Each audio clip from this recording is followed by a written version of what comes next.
Bonjour à tous, j'espère que vous allez bien. Nous revoilà pour une toute nouvelle vidéo du module 3. Donc là, c'est la partie 10 du module. Et donc aujourd'hui, nous allons poursuivre sur le système digestif. Donc je vais vous poser des questions dans lesquelles il faudra répondre. Si je vais trop vite dans la vidéo, n'hésitez pas à mettre sur pause pour prendre le temps de pouvoir répondre aux questions. Je vous invite, si vous ne l'avez toujours pas fait, à vous abonner en actionnant cette cloche de notification.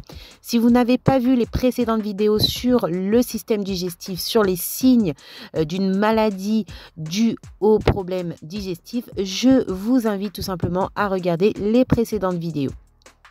Je vous invite à prendre une feuille et un stylo pour pouvoir noter quelles sont vos faiblesses, pour pouvoir réajuster et être au taquet le jour de l'examen.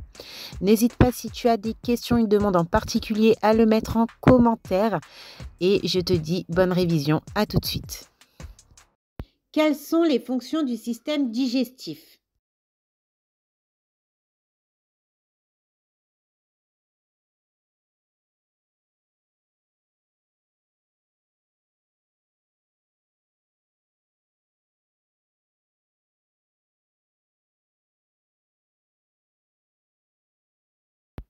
Donc, les fonctions du système digestif sont l'injection, la propulsion, la digestion mécanique, la digestion chimique, l'absorption et la défécation. Les organes de l'appareil digestif peuvent être séparés en combien de groupes principaux?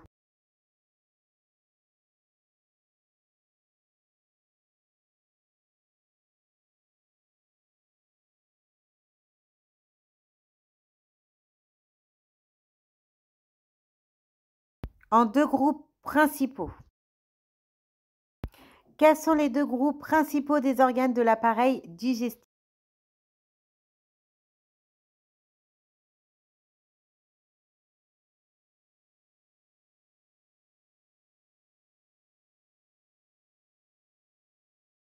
Donc, vous avez ceux formant le tube digestif et les organes digestifs accessoires. Quelle est l'autre appellation du tube digestif?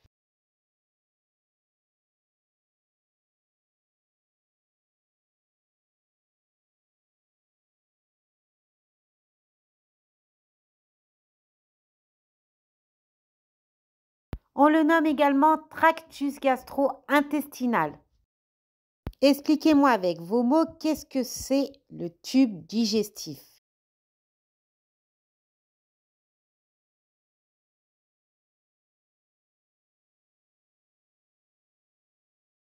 Je ne vais pas vous l'écrire tout simplement parce que ça va être illisible, beaucoup trop long et ça ne sert absolument à rien. On a dit que le tube digestif est également appelé tractus gastro-intestinal. Et donc le tube digestif est un tube musculaire creux et continu qui serpente à travers la cavité ventrale et ouvert aux deux extrémités. Quelle est la taille du gros intestin?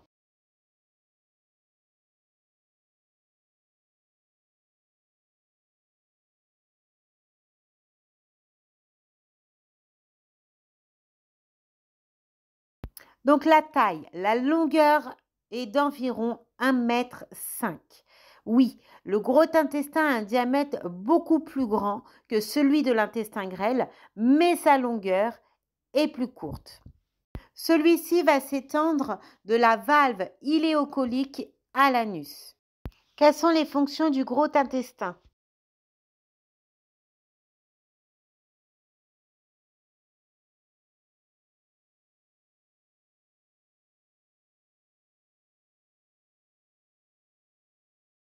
Donc, ces fonctions principales consistent tout simplement à assécher les résidus alimentaires non digestifs en absorbant l'eau et à éliminer ces résidus du corps sous forme de matière fécale.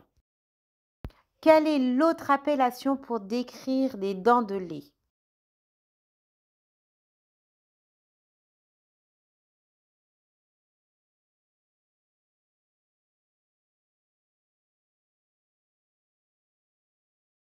Nous appelons aussi les dents caduques. Oui, elle commence à apparaître vers 6 mois et un bébé a un ensemble complet de 20 dents à l'âge de 2 ans. Les dents permanentes arrivent au fur et à mesure que la seconde dent. Les dents permanentes plus profondes s'agrandissent et se développent.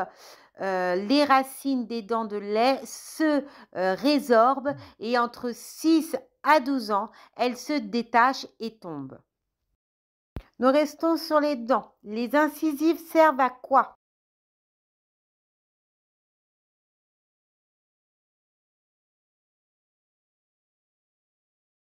Les incisives sont adaptées à la coupe. Quel est le rôle des prémolaires et molaires?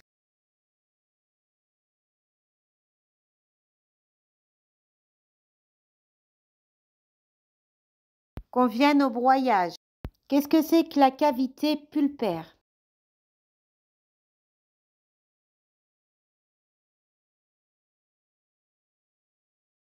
La cavité pulpaire, il entoure une cavité centrale de la pulpe qui contient un certain nombre de structures telles que les vaisseaux sanguins, les tissus conjonctifs, les fibres nerveuses, appelées collectivement la pulpe.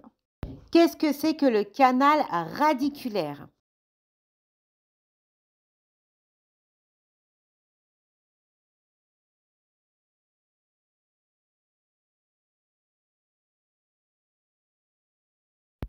Donc, c'est la partie creuse de la racine d'une dent contenant le nerf et les vaisseaux sanguins.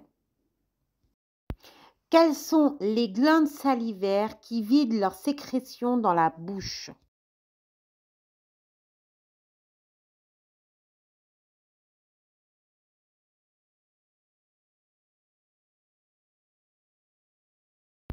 Donc, vous avez les glandes parotides, les glandes sous-mandibulaires, salive et amylase salivaire. J'espère que cette vidéo t'a beaucoup plu, t'a beaucoup servi. Alors, c'était une vidéo, pas plus de 8 minutes. Il manque encore énormément de choses sur le système digestif. On n'a pas encore parlé de l'intestin grêle. Énormément de choses qu'il faut que je dise. Donc, dans la prochaine vidéo, le module 3 est très complexe et très, très, très long. Donc, force à vous. Révisez le plus possible. Faites ces vidéos dès que vous avez le temps. C'est 8 minutes. 8 minutes, c'est rien. Vous êtes, par exemple, en train de faire à manger. Vous pouvez la mettre dans la voiture au lieu d'écouter la musique le matin. Entraînez-vous le plus possible. C'est comme ça que ça va rentrer. Donc, si ça vous a plu, cette vidéo, n'hésitez pas à mettre ce petit pouce vers le haut. C'est très important pour moi. Juste pour me rendre compte si le contenu en question fonctionne. Si j'ai des choses à travailler ou autre. Si vous avez des questions, n'hésitez pas à le mettre en commentaire, me faire partager aussi vos demandes. J'essaye de faire de mon mieux et en fonction du temps que j'ai pour vous faire des vidéos explicatives en fonction des demandes. Mais croyez-moi, je fais ce que je peux et je posterai le plus possible si je peux chaque jour pour vous aider le plus rapidement possible. Je vous dis à très vite pour une prochaine vidéo. Bye!